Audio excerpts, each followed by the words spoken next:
Okay, we're going on to the next Avamark basic procedure, which is appointment calendar and block-offs. So it's 0003.6, and the appointment calendar is right here, little calendar. Click it, and you're going to find a lot of different things. And let's just go to Friday. Probably won't look as busy. So if we look at Friday's schedule, we can go up or down right here. We can pick the day of the month right here.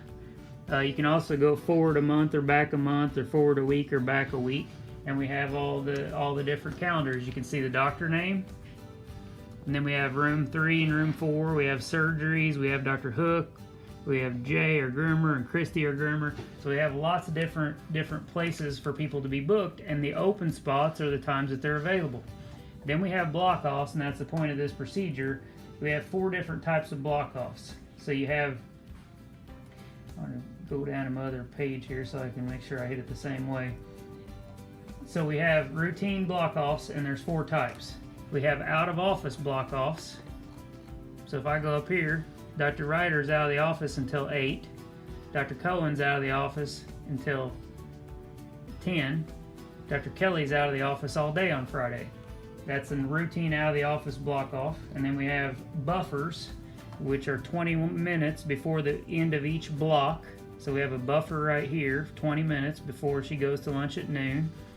And then I have more buffers before Dr. Cohen goes to lunch. And then we have another 20-minute buffer before the end of that block. So we have a buffer for each block for each doctor. Then we have E-slots. Those are these 20-minute blocks right here. So in the middle of each block, there's an E-slot. So this big block has one E-slot.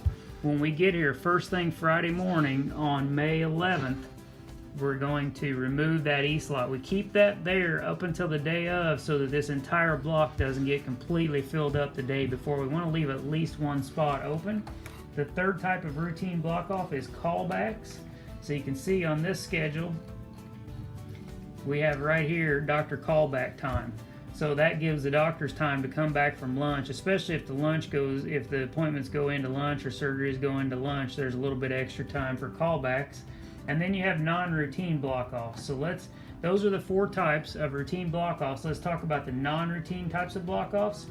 These are added if we have an emergency and need a critical patient. So let's say Dr. Ryder comes in at 8 o'clock, let's pretend it's that day, and all of a sudden there's an emergency at 7:50 she's working on. It's going to take her, it looks like it's going to take her 30 minutes to get that patient stabilized. Well, we certainly don't want the receptionist right now to book an 8 o'clock appointment if she's in the middle of an emergency, so we would do a right-click, new block-off, and then I would pick the amount of time. So in this case, I'm going to do 30 minutes, and I would just say emergency. And let's just pretend it's an emergency surgery or procedure. We'll just say it's an emergency procedure, like that she has to lacerate or put staples in a wound or something like that. So we click done, and now we've got a block off where we're not a non-routine block off that we're not going to book appointments in. And then we have who can remove the block offs. So the basic long and short of it is, if you're not a doctor or an executive, you don't remove any of these block-offs except the E-slot that day of. That's it, because everybody has different judgment, and we're going to use the judgments of the doctors. The department heads don't even remove them. We have executives and doctors only that remove those non-routine block-offs so that we're not adding too many block-offs or too much time. I believe that covers all the block-offs. Thank you.